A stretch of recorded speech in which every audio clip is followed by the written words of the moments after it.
Hello everyone, good morning, welcome back to our YouTube channel. আমি Assam G K P YQ practice কৰি আছিলোঁ আমাৰ Assam police, ADRE আৰু Assam forest আৰু অসমৰ বিভিন্ন কম্পিটিটিভ এক্সামৰ কাৰণে। তো আজি লেকচাৰ নম্বৰ 15 হয়। আজি আমি বহুতকেইটা ইম্পৰ্টেণ্ট কুৱেশ্যন আলোচনা কৰিম এইটো লেকচাৰত। আমাৰ আজিৰ প্ৰথম কুৱেশ্যনটো হৈছে পলস কঢ়িওৱাৰ ক্ষেত্ৰত বিশ্বৰ নদীসমূহৰ ভিতৰত ব্ৰহ্মপুত্ৰ নদীৰ স্থান হৈছে প্ৰথম, দ্বিতীয়, তৃতীয় নে পঞ্চম? পলস কঢ়িওৱাৰ ক্ষেত্ৰত তো কাৰেক্ট এনচাৰ হ'ব, আপোনালোকে ট্ৰাই কৰিব, এনচাৰ কৰিব, দ্বিতীয় স্থান। প্ৰথম স্থানত কোন আছে পলস কঢ়িওৱাৰ ক্ষেত্ৰত? চাইনাৰ য়'ল' ৰিভাৰ আছে, য়'ল' ৰিভাৰ, ঠিক আছে, য়'ল' ৰিভাৰ চাইনাৰ, ঠিক আছে, বা হালধীয়া ৰিভাৰ বুলিও কয় বা হলুদ ৰিভাৰ বুলিও ক'ব পাৰি আপোনালোকে। তো এইটো প্ৰথম স্থানত আছে। পলস কেনেকৈ কঢ়িয়াই জানেনে আপোনালোকে? কাৰণ যি নদীবিলাকৰ ভৌগোলিক অৱস্থা, যদি ছাপ'জ পাহাৰৰ কিনাৰেদি গৈছে বা প্ৰচণ্ড ছাপ'জ বৰষুণ বা ৱেডাৰৰ কাৰণে কি হয়, গৰা খহনীয়া হয়, হয়নে, মাটিৰ খহনীয়া হয়, আৰু এই খহনীয়াৰ ফলতে প্ৰচুৰ মাত্ৰাত মানে পলস কঢ়িয়ায়। অ'কে, তো প্ৰথম স্থান আৰু দ্বিতীয় স্থানটো মনত ৰাখিলে হ'ল। আৰু গংগা আৰু ব্ৰহ্মপুত্ৰ মিলি দুয়োটা নদীয়ে ৱৰ্ল্ডৰ হাইয়েষ্ট পলস কঢ়িওৱা ৰিভাৰ হয়, ঠিক আছে।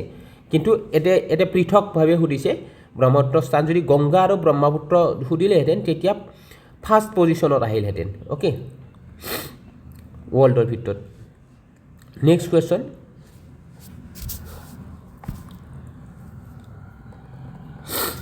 উত্তৰ পূব ভাৰতৰ একমাত্ৰ ফছফেটিক সাৰ কাৰখানাটো অৱস্থিত নাগালেণ্ডৰ তুলিত, মেঘালয়ৰ নংপোত, অসমৰ নামৰূপত নে অসমৰ চন্দ্ৰপুৰত? ফছফেটিক সাৰ কাৰখানাটো, চ' কাৰেক্ট এনচাৰ হ'ব আমাৰ নামৰূপত আছে। অ'কে, আৰু এই সাৰ কাৰখানাটো নিয়ন্ত্ৰণত আছে কাৰ আণ্ডাৰত জানে? BVFCLৰ আণ্ডাৰত আছে, BVFCLৰ আণ্ডাৰত আছে। আপোনালোকে জানিছে শেহতীয়াকৈ আমাৰ মাননীয় প্ৰধানমন্ত্ৰী আহিছিলে, তো ইয়াতে এই আমাৰ নামৰূপত 4 নম্বৰ এটা প্লাণ্টৰ কাৰণে টোটেল 10,000 কৌটিৰ 10,600 চামথিং, 10,000টো মনত ৰাখি হ'ল, 10,000 কৰোৰ মানে পইচা মানে সেয়া কৰিছে, আধাৰশিলা স্থাপন কৰিছে। আৰু এইটো আমাৰ অসমৰ কাৰণে এইটো এটা ডাঙৰ এচিভমেণ্ট হয়। আৰু আমাৰ অসমত এনেকুৱা ধৰণৰ ইনভেষ্টমেণ্ট হৈছে বা এনেকুৱা ধৰণৰ প্ৰকল্প আকৌ মানে ষ্টাৰ্ট হ'ব। আৰু এইটো প্ৰকল্পটো মানে কমপ্লিট হ'ব প্ৰায় 2030ৰ ভিতৰত। অ'কে, যিহেতু কাৰেণ্ট এফেয়াৰৰ লগত ৰিলেটেড হয়, মই সেইটো কাৰণে মেনশ্যন কৰিছোঁ, এইটো সুধিব পাৰে। আৰু আমাৰ নামৰূপৰ কাৰখানাটো কেতিয়া আৰম্ভ হৈছিল সেইটোৱে মনত ৰাখিব পাৰে। সেইটো এৰাউণ্ড আপোনাৰ কাম 1916ত হৈছিলে, 1960ত হৈছিলে, 16 নহয় 60ত হৈছিলে। আৰু তাৰ 1960ত কাম আৰম্ভ হৈছিল। 1968ত ইয়াৰ 1968ত এই কাৰখানাটোৰ কাম আৰম্ভ হৈছিল। অ'কে, আৰু এইটো প্ৰকল্পটো এক্টিভেট কৰিছিল 1968ত, ঠিক আছে। এই দুটা মনত ৰাখিব। নেক্সট কুৱেশ্যন মুভ কৰিছোঁ।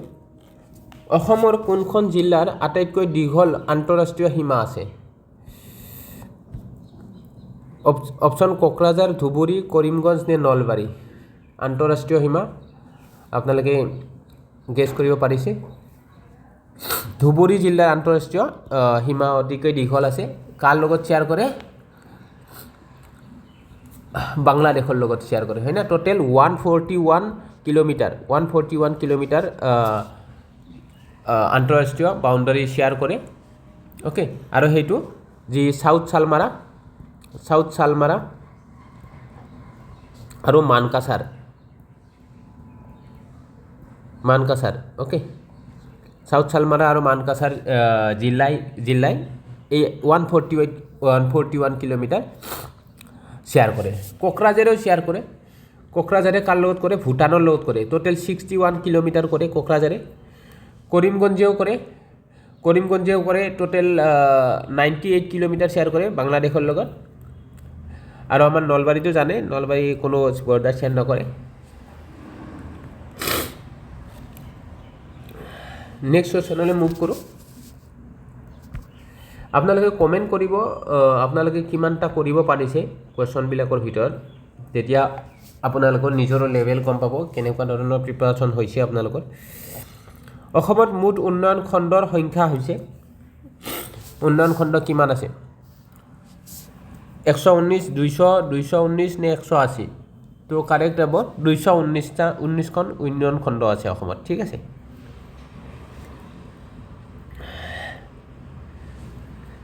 কুৱেশ্যন আহে এইবিলাক PIQ হয় হা আৰু এইবিলাক লাইক আণ্ডাৰ এষ্টিমেট নকৰিব কি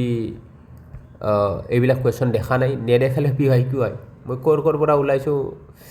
মই কম পিছত কোনখন এইখন PIQ হয় লাষ্টত কম বিনা প্ৰতিদ্বন্দ্বিতাৰে নিৰ্বাচিত হোৱা ভাৰতৰ প্ৰথম ৰাষ্ট্ৰপতি আছিল কোনো লাইক কম্পিটিশ্যনে হোৱা নাছিলে কম্পিটিশ্যন নোহোৱাকৈ নিৰ্বাচন হৈছিলে S Radhakrishnan doctor Rajendra Prasad N Sanjiva Reddy নে VV গিৰি তো কাৰেক্ট এনচাৰ হ'ব N সঞ্জীৱ ৰেড্ডি হ'ব N সঞ্জীৱ ৰেড্ডিৰ ফুল নেম নীলম হয় নীলম সঞ্জীৱ ৰেড্ডি ঠিক আছে নীলম সঞ্জীৱ ৰেড্ডি হয় আৰু এও কেতিয়া হৈছিলে 1977 হৈছিলে 1977 হৈছিলে ঠিক আছে এওৰ কিয় বিনা প্ৰতিদ্বন্দ্বিতাৰে কৰিছিলে এইটো যি ৰাষ্ট্ৰপতিৰ কাৰণে বেলেগ যিবিলাক কেণ্ডিডেট আছিল তেওঁলোকে মনোনয়ন পত্ৰ দাখিল কৰাৰ মানে সেইবিলাক বাতিল হৈছিলে ঠিক আছে তো তাৰপিছত এওক বিনা লাইক প্ৰতিদ্বন্দ্বিতাৰে এওক মানে ৰাষ্ট্ৰপতি হিচাপে নিৰ্বাচন কৰা হৈছিলে S ৰাধাকৃষ্ণন কোন আছিলে S ৰাধাকৃষ্ণন ছেকেণ্ড ৰাষ্ট্ৰপতি আছিলে হা আমাৰ ইণ্ডিয়াৰ টেনৰটো মনত ৰাখিব 1962ৰ পৰা 1967লৈকে আছে চাইলে এইটো S ৰাধাকৃষ্ণন হা সৰ্বপল্লী ৰাধাকৃষ্ণন আছিলে ডক্টৰ ৰাজেন্দ্ৰ প্ৰসাদ সকলোৱে যেনে প্ৰথম ফাৰ্ষ্ট প্ৰেছিডেণ্ট হয় এও টোটেল দুটা টাৰ্ম এও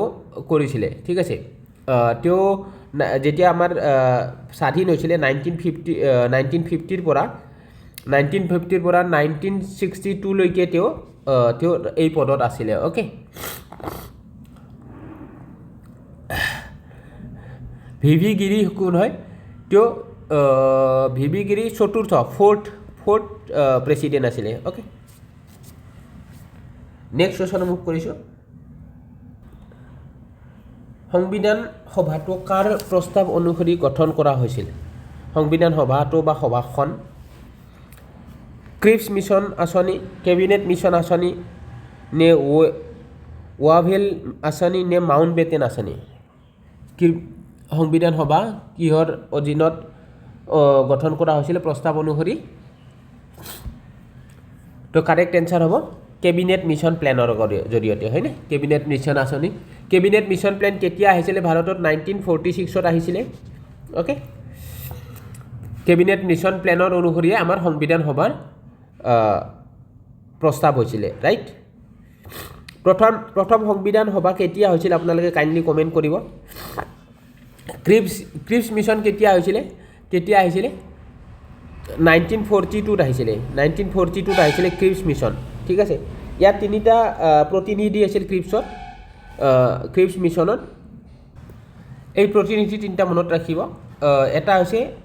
ছাৰ ষ্টেফৰ্ড ক্ৰিপছ হ'ব হা ষ্টেফৰ্ড ক্ৰিপছ হয় তাৰপিছত এটা হ'ব AV আলেকজেণ্ডাৰ হ'ব AV আলেকজেণ্ডাৰ হ'ব আৰু এটা লৰ্ড পেথিক হ'ব এল পেথিক বুলিও মনত ৰাখিব লৰ্ড পেথিক এজন আছিলে ঠিক আছে এই তিনিটা মেম্বাৰ আছিলে ক্ৰিপছ মিছনৰ কাৰণে ঠিক আছে মাউণ্ট বেটেন আঁচনি কেতিয়া আহিছিলে মাউণ্ট বেটেন আঁচনিৰ উদ্দেশ্য কি আছিলে 1947 3 জুনত মাউণ্ট বেটেন আহিছিল মাউণ্ট বেটেন প্লেনটো কি আছিলে মাউণ্ট বেটেন প্লেন আছিলে আমাৰ ভাৰত পাকিস্তান দুখন কি আছে পৃথক ৰাষ্ট্ৰ হিচাপে মানে ভাৰত পাকিস্তানৰ বিভাজন আছে আনিছিলে ঠিক আছে মাউণ্ট বেটেন আঁচনিয়ে আৰু লৰ্ড মাউণ্ট বেটেন মনত ৰাখিব লৰ্ড মাউণ্ট বেটেন হৈছে আমাৰ ভাৰতৰ লাষ্ট গভৰ্ণৰ জেনেৰেল আছিলে লৰ্ড মাউণ্ট বেটেন এইটো কথা মনত ৰাখিব আৰু আমাৰ কি আছিলে আমাৰ সৰি ক্ষমা কৰিব ফাৰ্ষ্ট গভৰ্ণৰ জেনেৰেল আছিল ইণ্ডিপেণ্ডেন্স ইণ্ডিয়া স্বাধীন হোৱাত ফাৰ্ষ্ট গভৰ্ণৰ জেনেৰেল আছিলে আৰু লাষ্ট গভৰ্ণৰ আছে চি ৰাজগোপালাচাৰী তেওঁ ভাৰতৰ মানে ভাৰতৰ নাগৰিকৰ একমাত্ৰ গভৰ্ণৰ জেনেৰেল আৰু তেওঁ সেই গভৰ্ণৰ জেনেৰেল হৈছিলে স্বাধীন হোৱাৰ পিছত আৰু তাৰপিছত যেতিয়া ইলেকশ্যন হয় 1950 তেতিয়া কি হয় এই গভৰ্ণৰ জেনেৰেলটো পদটো মানে টোটেলি ইয়াক মানে গুচাই দিয়ে পদটো নোহোৱা কৰি দিয়ে নেক্সট কুৱেশ্যন ৰাষ্ট্ৰপতিৰ কাৰ্যালয়ৰ চৰ্ত সংবিধানৰ কোন অনুচ্ছেদত উল্লেখ কৰা হৈছে ৰাষ্ট্ৰপতিৰ কাৰ্যালয়ৰ চৰ্তসমূহ ক'ত আছে 59 অনুচ্ছেদ 58 অনুচ্ছেদ 57 59 নে 60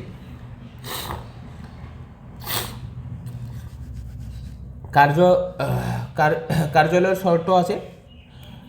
অনুচ্ছেদ নম্বৰ 59ত আছে ওকে ৰাষ্ট্ৰপতিৰ লগত জড়িত কিছুমান আৰু যেনেকৈ অনুচ্ছেদ আছে যেনে 57টো কিহৰ লগত জড়িত আছে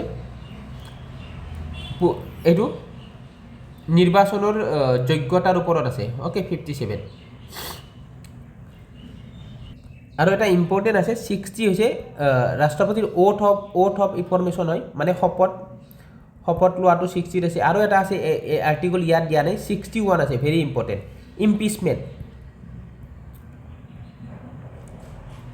ইম্পিচমেণ্ট আছে ৰাষ্ট্ৰপতিক মানে ৰাষ্ট্ৰপতিৰ ওপৰত মহা অভিযোগ দিব পাৰি ওকে ইম্পিচ কৰিব পাৰি ৰাষ্ট্ৰপতিক এইটো আৰ্টিকল নম্বৰ 61 আৰু কেইটামান আমি আৰ্টিকল ৰাষ্ট্ৰপতিৰ লগত জড়িত আমি কেইটামান আলোচনা কৰোঁ আহক আপোনালোকৰ এইটো সুবিধা হ'ব ৰাষ্ট্ৰপতিৰ লগত জড়িত ঠিক আছে যিবিলাক গুৰুত্বপূৰ্ণ আৰ্টিকল যেনেকৈ ৰাষ্ট্ৰপতিয়ে কি জৰুৰীকালীন ব্যৱস্থা ঘোষণা কৰিব পাৰে আৰ্টিকল নম্বৰ কিমান 352ত আছে জৰুৰীকালীন 356ত আছে 356ত আছে আৰু 360ত আছে 352 কি হয় এইটো নেশ্যনেল ইমাৰ্জেঞ্চি হয় 356টো কি হয় এইটো ষ্টেট ইমাৰ্জেঞ্চি কোনোবা ষ্টেটত যদি সংবিধান লাইক সেয়া হৈছে লাইক কাৰোবাৰ মৌলিক অধিকাৰ হনন হৈছে বা সংবিধান কাৰ্যকাৰী হোৱা নাই তো তাতে 356 আৰ্টিকল লাগু কৰিব পাৰে ইমাৰ্জেঞ্চি ঘোষণা কৰিব পাৰে আৰু আৰ্টিকল নম্বৰ 360 এইটো হৈছে ফাইনেন্সিয়েল ইমাৰ্জেঞ্চি বৰ্তমান আমাৰ ভাৰতত আৰ্টিকল 360 এতিয়ালৈকে ইউজে হোৱা নাই কাৰণ ফাইনেন্সিয়েল ইমাৰ্জেঞ্চি লগা নাই ঠিক আছে এইকেইটা মনত ৰাখিব আৰু আছে কেইটামান ইম্পৰ্টেণ্ট হয় আৰ্টিকল নম্বৰ 72 আৰ্টিকল নম্বৰ ৰাষ্ট্ৰপতিক কি দিয়ে ক্ষমা লাইক আৰ্টিকল 70 মই কৈ গৈছোঁ লিখি যোৱা নাই সেই কৰে ক্ষমা আপুনি সাপোজ কোনোবা জেল আছে কোনোবা পাৰ্চন জেল আছে সেই পাৰ্চনটোক ৰাষ্ট্ৰপতিয়ে ক্ষমা কৰাৰ ক্ষমতা আছে লাইক তেওঁক কাৰাদণ্ডৰ পৰা মুক্ত কৰাৰ ক্ষমতা আছে আৰ্টিকল নম্বৰ 72 ওকে তাৰপিছত আৰ্টিকল নম্বৰ 76 আছে এটা ইম্পৰ্টেণ্ট হয় ৰাষ্ট্ৰপতিয়ে কাকে এটৰ্নি জেনেৰেল অফ ইণ্ডিয়াক এপইণ্ট কৰে এটৰ্নি জেনেৰেল অফ ইণ্ডিয়াক এপইণ্ট কৰে কোনে ৰাষ্ট্ৰপতিয়ে কৰে আৰ্টিকল নম্বৰ 76ত আছে ঠিক আছে আৰ্টিকল নম্বৰ 70 আৰু হা আৰ্টিকল নম্বৰ 74 to 75ত কি থাকিব যি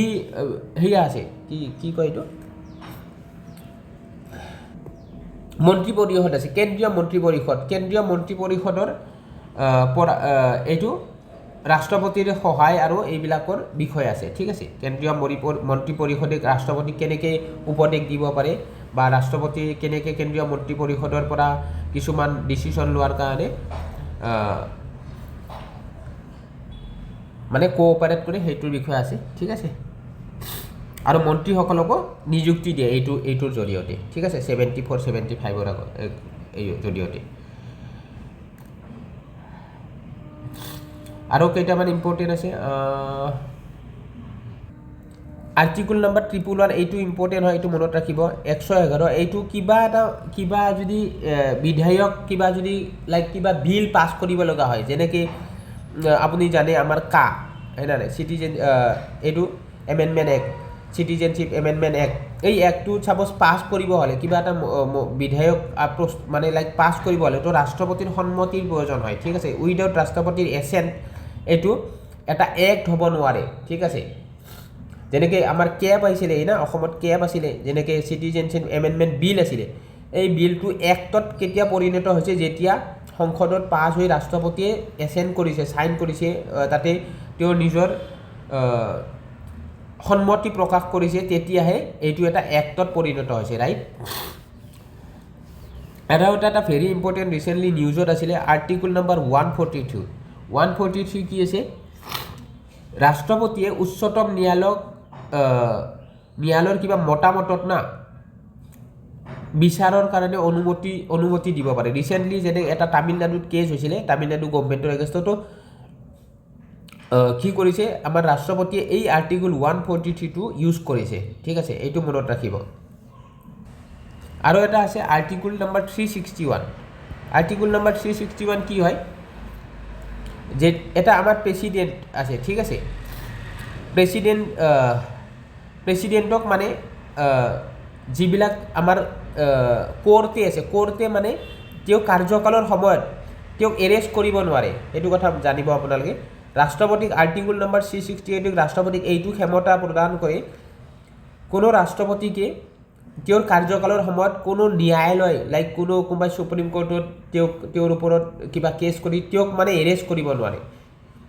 ৰাষ্ট্ৰপতি কি হৈছে আমাৰ প্ৰথম নাগৰিক হয় না আমাৰ দেশৰ প্ৰথম নাগৰিক ৰাষ্ট্ৰপতি বৰ্তমান ৰাষ্ট্ৰপতি কোন হয় দ্ৰৌপদী মুৰ্মু যোৱাকালি জানে ৰিপাব্লিক ডে চেলিব্ৰেট হৈছিলে কোন এটা গেষ্ট আহিছে কমেণ্ট কৰিবচোন ৰিপাব্লিক ডেত কোন দেশৰ পৰা গেষ্ট আহিছে এজন কমেণ্ট কৰিব নেক্সট কুৱেশ্যন ৰাজ্যসভালৈ 12জন সদস্য মনোনীত কৰাৰ ক্ষমতা কোন অনুচ্ছেদত উল্লেখ কৰা হৈছে 79, 80, 81 নে 82 কোনটো অনুচ্ছেদত কৰা হৈছে ৰাজ্যসভালৈ যি ৰাষ্ট্ৰপতিয়ে কোনে কৰে ৰাষ্ট্ৰপতি 12জন সদস্য মনোনীত কৰে ঠিক আছে ৰাজ্যসভালৈ তো অনুচ্ছেদ নম্বৰ 80ত উল্লেখ আছে ৰাজ্যসভালৈ যি ৰাষ্ট্ৰপতিয়ে 12জন সদস্য মনোনীত কৰে ক'ৰ পৰা এই ৰাজ্যসভাক কি বুলি কয় আৰু আপাৰ হাউচ বুলিও কয় হা মনত ৰাখিব আপাৰ হাউচ বুলিও কয় ৰাজ্যসভাক আৰু কাউন্সিল অফ ষ্টেট বুলিও কয় কাউন্সিল অফ ষ্টেট বুলিও কয় ৰাজ্যসভাক ঠিক আছে আৰু ইয়াত 12জন সদস্যক ৰাষ্ট্ৰপতিয়ে মনোনীত কৰে ঠিক আছে এই 12জন সদস্য ক'ৰ পৰা হ'ব লাগিব সেইটো কথা আপোনালোকে কুৱেশ্যন আহে ঠিক আছে এটা হৈছে সাহিত্যৰ ক্ষেত্ৰত হ'ব লাগিব অসমত লিখিছোঁ সাহিত্য আৰু এটা হৈছে বিজ্ঞানৰ ফালৰ পৰা হ'ব লাগিব আৰু এটা হৈছে কলা আৰু এটা হৈছে সমাজ সেৱা মানে ছ'চিয়েল ৱৰ্কাৰ্ছৰ মানে সাহিত্য লিটাৰেচাৰ ক্ষেত্ৰৰ পৰা বিজ্ঞান ছায়েন্সৰ ক্ষেত্ৰৰ পৰা কলা আৰ্টৰ ফালৰ পৰা আৰু কি সমাজ সেৱা ছ'চিয়েল ৱৰ্কাৰ তো এইকেইটা লাইক ফিল্ডৰ পৰা টোটেল 12জন সদস্য মনোনীত কৰে ৰাষ্ট্ৰপতিয়ে ঠিক আছে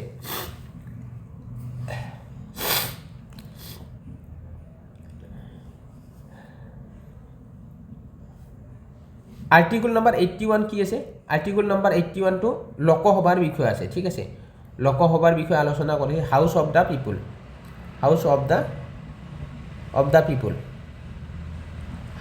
পিপুল লোকসভা যাক লোৱাৰ হাউচ বুলিও কয় লোকসভাক ঠিক আছে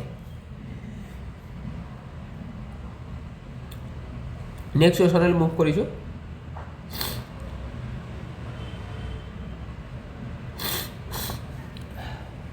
কাৰ প্ৰধানমন্ত্ৰীত্বৰ সময়ত চৰকাৰীয়া আয়োগ নিযুক্তি দিয়া হৈছিলে ভি সিং, ইন্দিৰা গান্ধী, নৰসিংহ ৰাও নে ৰাজীৱ গান্ধী চৰকাৰী আয়োগ ইম্পৰ্টেণ্ট হয়, ভেৰি ভেৰি ইম্পৰ্টেণ্ট হয় কাৰ প্ৰধানমন্ত্ৰীৰ সময়ত তো ইন্দিৰা গান্ধী যেতিয়া প্ৰধানমন্ত্ৰী আছিলে তেওঁৰ সময়তে চৰকাৰীয়া আয়োগ বা চৰকাৰীয় কমিশ্যন বুলি কয় ইংলিছত এই আয়োগটো গঠন কৰা হৈছিলে এতিয়া এইটো আয়োগ হৈছিলে 1983 এই আয়োগটো গঠন কৰা হৈছিলে আৰু তেতিয়াৰ প্ৰধানমন্ত্ৰী আছিলে ইন্দিৰা গান্ধী আছিলে অ'কে ইম্পৰ্টেণ্ট নেক্সট কুৱেশ্যনলৈ মুভ কৰিছোঁ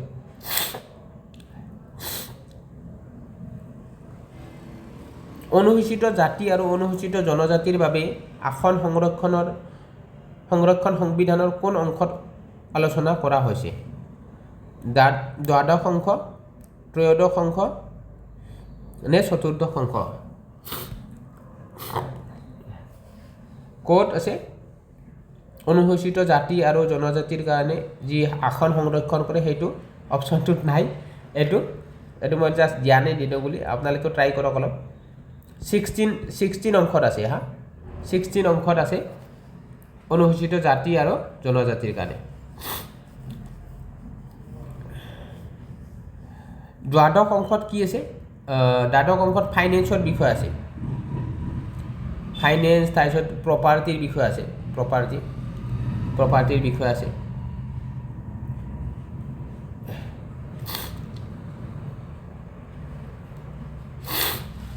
আৰু এটা ইম্পৰ্টেণ্ট আছে চতুৰ্দশ অংশত কি আছে ইউপিএসচিৰ বিষয় আছে ঠিক আছে আৰু আপোনাৰ যেনেকৈ ষ্টেট ছাৰ্ভিচ কমিশ্যন বিষয় আছে এপিএসচিৰ বিষয় আছে চতুৰ্দশ অংশত মনত ৰাখিব আমাৰ বৰ্তমান আমাৰ ভাৰতৰ সংবিধানত ইণ্ডিয়ান কনষ্টিটিউশ্যনত কিমানটা পাৰ্ট আছে টোটেল 25টা অংশ আছে 25 পাৰ্টছ আছে ঠিক আছে 25টা অংশ আছে আৰ্টিকল কিমান আছে 448টা আৰ্টিকল আছে অনুচ্ছেদ 448টা অনুচ্ছেদ আছে আৰু 12টা শিডিউল আছে ঠিক আছে 12টা শিডিউল আছে মানে অনুসূচী আছে 12টা এইকেইটা মনত ৰাখিব প্ৰথম যেতিয়া সংবিধান প্ৰথম গ্ৰহণ কৰা হৈছিল তেতিয়া কিমান আছে সেইটো কুৱেশ্যন আহে যেতিয়া কেতিয়া সংবিধান গ্ৰহণ কৰা হৈছে 26 জানুৱাৰী যোৱাকালিৰ দিনটোতে 26 জানুৱাৰী 1950 আমাৰ সংবিধান বলবৎ কৰা হৈছিলে ৰাইট যোৱাকালিৰ দিনটোতে গণৰাজ্য দিৱসত আৰু সেইটো তেতিয়া যেতিয়া সংবিধান বলবৎ কৰা হৈছিলে তেতিয়া আৰ্টিকল আছিল টোটেল 395টা আৰ্টিকল আছে অনুচ্ছেদ 395টা আৰ্টিকল আছে তাৰপিছত 22টা পাৰ্ট আছিলে আৰু 8টা শিডিউল আছিলে হা অনুসূচী 8টা আছিলে অনুসূচী আছিলে মনত ৰাখিব এতিয়া তাৰপিছত গৈ এতিয়া 12টা অনুসূচী হৈছে নেক্সট কুৱেশ্যনে মুভ কৰিছোঁ বহুত ডিছকাশ্যন কৰিব লগা থাকে লাইক যদি বহুত কৰি যাওক এটা কুৱেশ্যনে আমাৰ 1 ঘণ্টা লাগি যাব এনেকুৱা হয় তো এইটো কাৰণে মই লাইক যিমানখিনি কেইটামান ইম্পৰ্টেণ্ট পইণ্ট কৈ গৈছোঁ আৰু আপোনালোকে জানে আমি লুচেন জিকে আমি আলোচনা কৰিছোঁ জিকে ফাউণ্ডেশ্যন বেটছত ঠিক আছে তো যোনে লুচেন জিকে বা এই ফাউণ্ডেশ্যন বেটছটো ফ্ৰীলি আছে এভেইলেবলত কোনো আজিলৈকে কোনো ইউটিউব চেনেলে আপোনালোকক ফ্ৰীলি এনেকুৱা বেটছ ইউটিউবত প্ৰভাইড কৰা নাই বিশেষকৈ আমাৰ অসমৰ তো আপোনালোকে ফুলি ফাউণ্ডেশ্যন বেটছটো ফ্ৰীলি পাব ইউটিউবত ঠিক আছে কোনো পেইড কোৰ্চ নাই একো নাই আৰু পেইড কোৰ্চৰ চিষ্টেমে নাই তো আপোনালোকে এই জিকে ফাউণ্ডেশ্যন বেটছটো ইউটিউবৰ পৰা চাওক নোটছ বনাই যাওক আৰু এবাৰ ফাউণ্ডেশ্যন বেটছটো কৰাৰ পিছত এইবিলাক কুৱেশ্যন আপোনালোকৰ কাৰণে বহুত ইজি হৈ পৰিব ঠিক আছে বহুত বেছি ইজি হৈ যাব পাৰিব আৰু লুচেন জিকেখন জানে মই অকল জিকে ফাউণ্ডেশ্যন বেটছত লুচেন জিকেৰ পৰাও মই চ'ৰ্চ লৈছোঁ লুচেন জিকেৰ পৰাও লৈছোঁ জিকে আৰু NCERTৰ পৰাও লৈছোঁ হা মিক্স কৰি লৈছোঁ সেইটো কাৰণে মই ইয়াক নাম দিছোঁ নট অনলি লুচেন জিকে ফাউণ্ডেশ্যন বেটছ দিছোঁ তো এইটোৱে আপোনালোকক এটা ষ্ট্ৰং আপোনালোকৰ বেকগ্ৰাউণ্ড বনাব জিকেৰ ওপৰত অ'কে সেইটো কাৰণে কোনোৱে আপোনালোকে নোচোৱাকৈ নাথাকিব জিকে বেটছটো আপোনালোকে চাওক সিমান ভিউজ নাই যিহেতু চেনেলটো নতুন হয় সেইটো কাৰণে বৰ্তমান ছাবস্ক্ৰাইবাৰো নাই সিমান, সেইটো কাৰণে ভিউজো বেছি যোৱা নাই। বাট আপোনালোকে সেইটোলৈ ইগন'ৰ নকৰিব, ভিউজ নাই আমি নাচাওঁ। বাট আপোনালোকৰ সুবিধাৰ কাৰণে এটা ৱৰ্ড মই অসমীয়াত ট্ৰান্সলেট কৰি কিনে আপোনালোকক প্ৰভাইড কৰিছোঁ। কোনেও নিদিয়ে, আপোনালোকে চাব পাৰে ইউটিউব চেনেলত কোনোবাই যদি এনেকৈ ৱৰ্ড দিয়ে, সকলোৱে দিয়ে অনলি ফৰ চেলিং পাৰপজৰ কাৰণে দিয়ে। কোনোবাই কণ্টেণ্ট চেল কৰে, কোনোবাই পেইড ক'ৰ্ছ শ্বেয়াৰ কৰে, কোনে কি কৰে মই ক'ব নাযাওঁ। বাট মই আপোনালোকক ফ্ৰীলি দিছোঁ আৰু সেইটোৰ পৰা আপোনালোকে লাভ উঠাওক, ঠিক আছে। নেক্সট কুৱেশ্যন, অশ্ব ঘোষ কাৰ ৰাজসভাৰ বিখ্যাত পণ্ডিত আছিলে? দ্বিতীয় চন্দ্ৰগুপ্ত, হৰ্ষ, প্ৰতিহাৰ ভোজ নে কনিষ্ক? তো কাৰ ৰাজসভাৰ কবি আছিলে? কনিষ্কৰ আছিলে। হা, কনিষ্কৰ ৰাজসভাৰ কবি আছিলে অশ্ব ঘোষ। অশ্ব ঘোষে কি লিখিছিলে এইটো মনত ৰাখিব, ভেৰি ইম্পৰ্টেণ্ট। অশ্ব ঘোষে কি লিখিছিলে? বুদ্ধ চৰিত লিখিছিলে। হা, বুদ্ধ চৰিত লিখিছিলে অশ্ব ঘোষে। বুদ্ধ চৰিত মানে বুদ্ধদেৱৰ জীৱনীৰ ওপৰত তেওঁ এখন কাব্য লিখিছিলে, গৌতম বুদ্ধৰ জীৱনীৰ ওপৰত। দ্বিতীয় চন্দ্ৰগুপ্ত কি হয়? হা, গুপ্ত সাম্ৰাজ্যৰ গুপ্ত যুগৰ এজন বিখ্যাত ৰজা আছিল। তেওঁক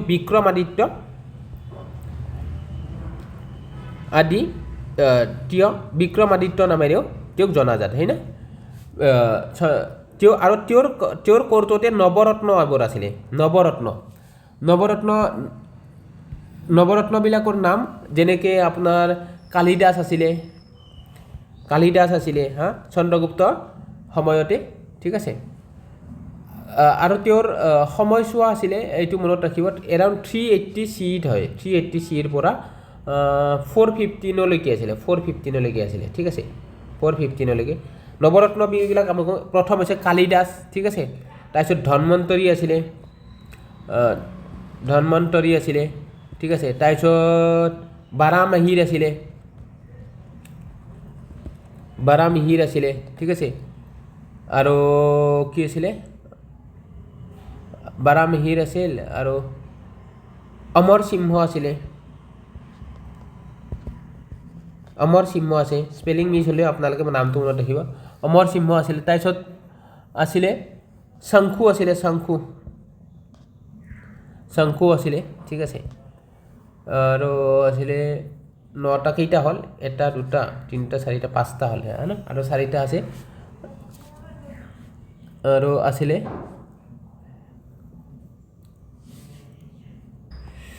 বেতাল ভট আছিলে। হা, তাৰপিছত কাচ্ছা পানাকা বুলি আছিলে এজনে, কাচ্ছা পানাকা বুলি আছিলে। তাৰপিছত ঘটকপাৰা বুলি আছিলে এজন আছিলে, ঘটকপাৰা। আৰু আচ্ছা বাৰা ঋষি বুলি আছিলে এজন। হা, বাৰা ঋষি বুলি আছিলে। তো এইকেইটা নৱৰত্ন আছিলে। কালিদাসৰ আপোনালোকে জানে, কালিদাসৰ লিখনিবিলাক, কালিদাসে বহুতকেইখন তেওঁ কাব্য ৰচনা কৰিছিলে বা নাটক ৰচনা কৰিছিলে। কি আছিলে? অভিজ্ঞান শকুন্তলম, মালবিকা অংগমিত্ৰ, হা, ঋতু সম্ভাৰ, বিক্ৰম সম্ভাৱম, এইবিলাক আছিলে, ঠিক আছে। এই যি নৱৰত্ন আছিলে এওঁলোকৰ ৰোলো সোধে। হা, কি আছিলে? কালিদাসটো এজন কি আছিলে? এজন সেয়া আছিলে, লাইক পয়েট আছিলে, হয়নে? কালিদাস এজন কবি আছিলে, ৰাইট, ধন্বন্তৰী এজনে ফিজিচিয়ান আছিলে। হা, এইটো মনত ৰাখিব, ধন্বন্তৰী ফিজিচিয়ান আছিলে। আৰু এইটো এইটো বেতাল ভট্ট কোন আছিলে? এটা মেজিচিয়ান আছিলে, মনত ৰাখিব। হা, এজন মেজিচিয়ান আছিলে। এইকেইটা মনত ৰাখিব। এবাৰ চাইও ল'ব। আমি যিহেতু আমাৰ ইণ্ডিয়ান হিষ্ট্ৰী পঢ়ি আছোঁ, সেইবিলাক আমি ভালদৰে আৰু ডিটেইল আমি আলোচনা কৰিম, ঠিক আছে। আৰু আপোনালোকে মই এইটোত কি বুলি কয়, গুপ্তা এজৰ বিষয়ে অলৰেডি আমাৰ GK ফাউণ্ডেশ্যন বেঞ্চত এতিয়ালৈকে কমপ্লিট কৰিছোঁ। তো সেইবিলাক আপোনালোকে ভালদৰে চাব। যেতিয়া আমি ষ্টেটিক পাৰ্টটো আলোচনা কৰিম ন, ষ্টেটিক পাৰ্টত এই আটাইবোৰ তথ্য আমি আলোচনা কৰিম, ঠিক আছে। আৰু এতিয়া মোক কৰিবলৈ ক্লাছটো বহুত দীঘল হৈ যাব। হৰ্ষ কোন আছিলে? হৰ্ষবৰ্ধন হৰ্ষবৰ্ধনৰ কোড পইণ্ট কোন আছিলে বাণাভট্ট আছিলে হয় না বাণাভট্ট যোনে কি লিখিছিলে হৰ্ষচৰিত লিখিছিলে ৰাইট হৰ্ষচৰিত লিখিছিলে ৰাইট তো নেক্সট কুৱেশ্যনে মুভ কৰোঁ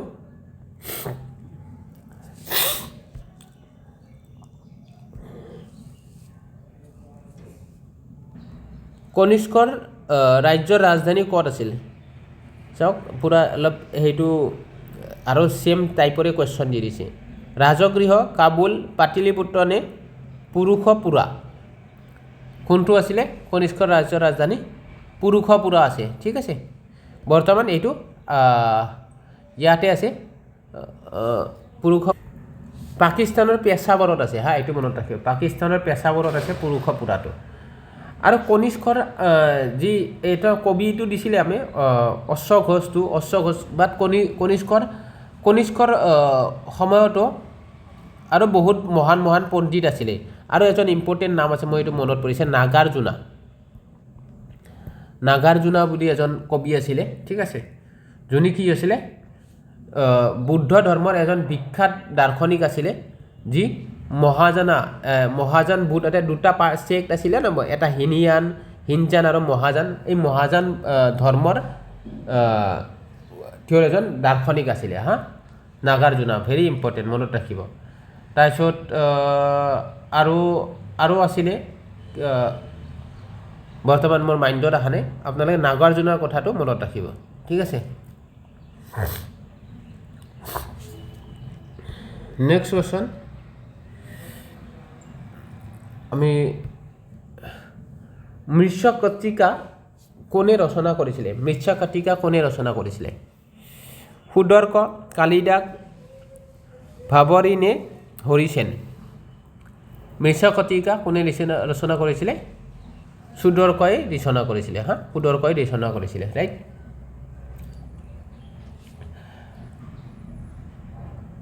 আৰু এই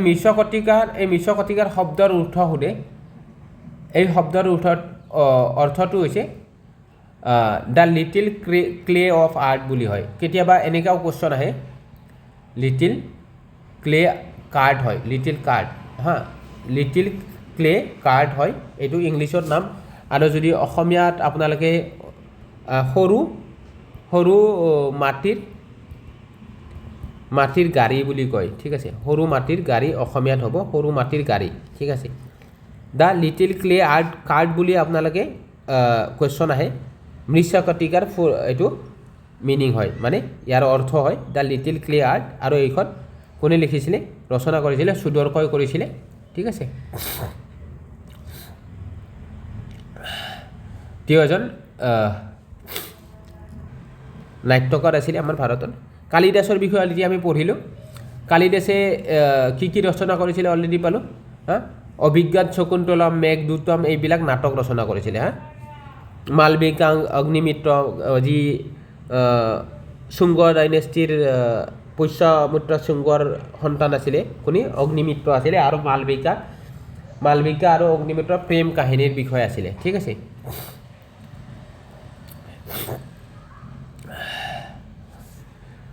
নেক্সট আছে হৰিসেন কি নাছিলে হৰিসেন আছে ইম্পৰ্টেণ্ট হয় আমাৰ যি সমুদ্ৰগুপ্ত আছে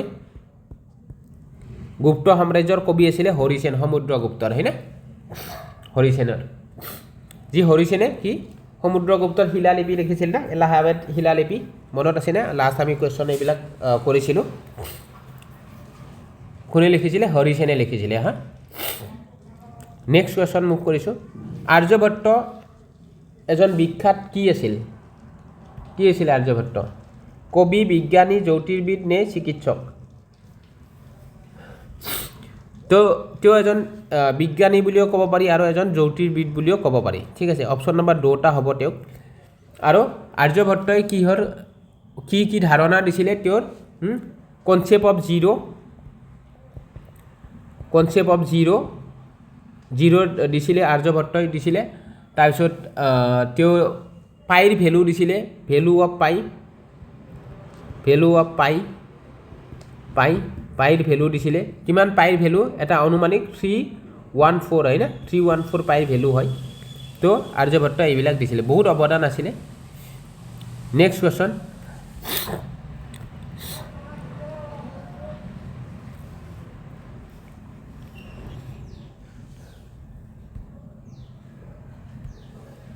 কোনজন শাসক তেওঁৰ প্ৰাৰম্ভিক জীৱনত এজন গোলাম আছিলে লাইক স্লেভ আছিলে সুধিছে শাহজাহান কুতুবুদ্দিন শ্বেৰশ্বাহ নে বাহাদুৰ শ্বাহ স্লেভ কোন আছিলে মনত আপোনালোকে পাৰিব এইটো কুৱেশ্যন বহুত কুৱেশ্যন আহে এইটো কুতুবুদ্দিন আইবাক আছিলে হয় না কুতুবুদ্দিন আইবাক কাৰ স্লেভ আছিলে মহম্মদ ঘৰীৰ মহম্মদ ঘৰীৰ স্লেভ আছিলে কুতুবুদ্দিন আইবাক অ'কে এইটো তাৰপিছত শাহজাহানটো জানে মোগল ৰজা আছিল সম্ৰাট আছিলে আৰু ই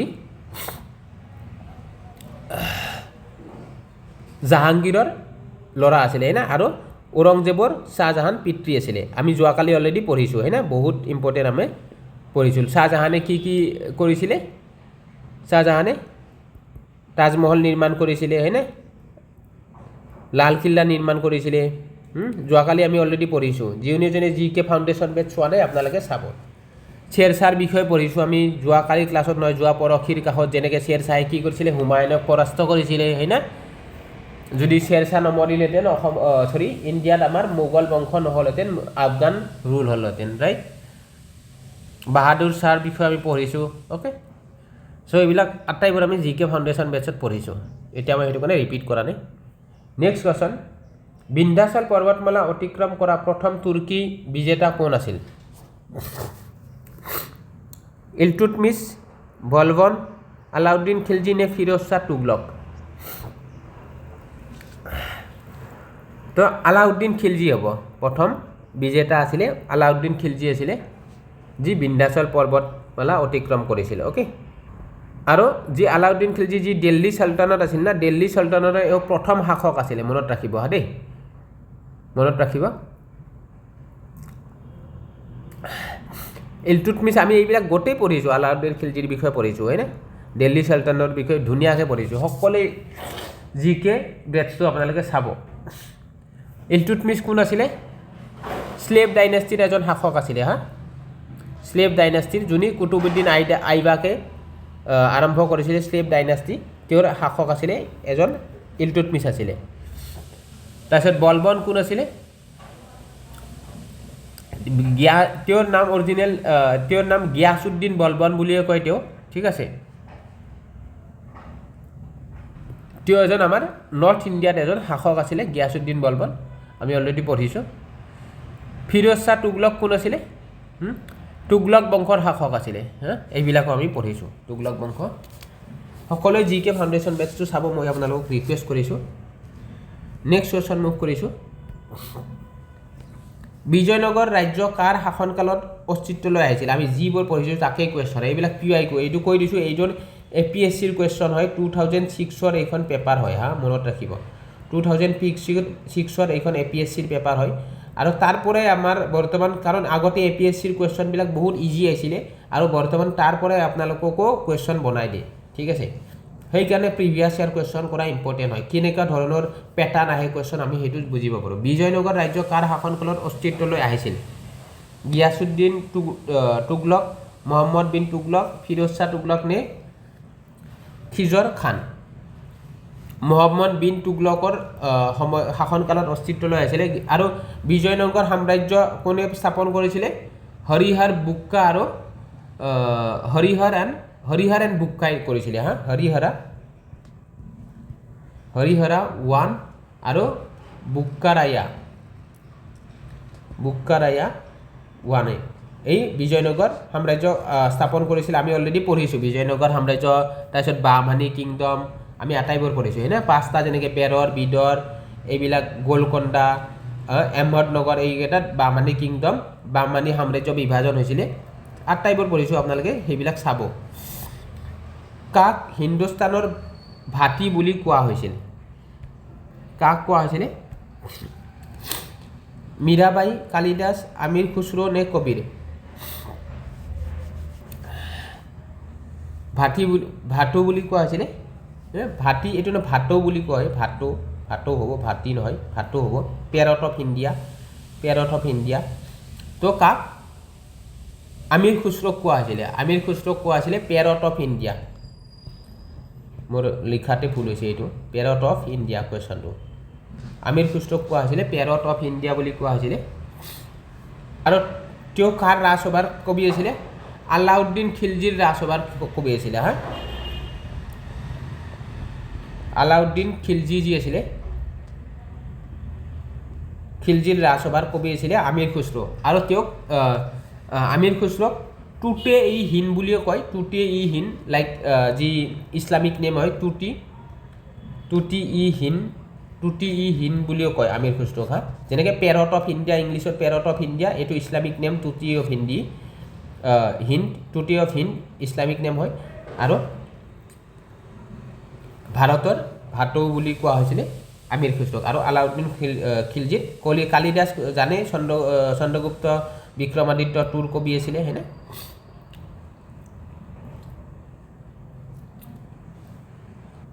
মীৰাবাইৰ বিষয়ে আমি পঢ়িছোঁ মীৰাবাই আমি যি ভক্তি আৰু চুফি মুভমেণ্টত পঢ়িছোঁ হয় না এজন কৃষ্ণ ভক্ত আছিলে বহুত মানে ডাঙৰ কৃষ্ণ ভক্ত আছিলে কবিৰো এজন সন্ত আছিলে আৰু এজন মৰ্মী কবি আছিলে কবিৰ দাস নেক্সট কুৱেশ্যন সিন্ধৰ ৰজা দাহিৰক কোনে পৰাস্ত কৰিছিল দাহিৰী চুলতান মেহমুদ বিন কাছিম মহম্মদ বিন কাছিম কুতুবুদ্দিন আইবাক নে মহম্মদ ঘৰী সিন্ধৰ ৰজা দাহিৰক কোনে পৰাস্ত কৰিছিলে তো কাৰেক্ট এনচাৰ হ'ব মহম্মদ বিন কাছিমে পৰাস্ত কৰিছিলে কেতিয়া কৰিছিলে 1712 পৰাস্ত কৰিছিলে অ'কে নেক্সট কুৱেশ্যন মুভ কৰোঁ আমি মহম্মদ ঘৰীৰ বিষয়ে পঢ়িছোঁ চব পঢ়িছোঁ এইবিলাক আপোনালোকে ভালদৰে চাব ৰাজিয়া চুলতানা কাৰ শাসক আছিল এইটো আমি পঢ়িছোঁ কাৰ শাসক আছিলে দাস বংশ খিলজি বংশ তুগলক বংশ নে চুৰ বংশ কোন আছিলে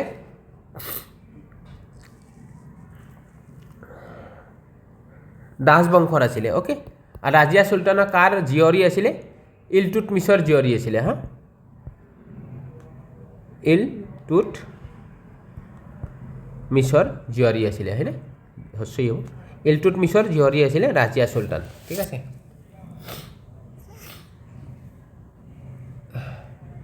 নেক্সট যাওঁ আমি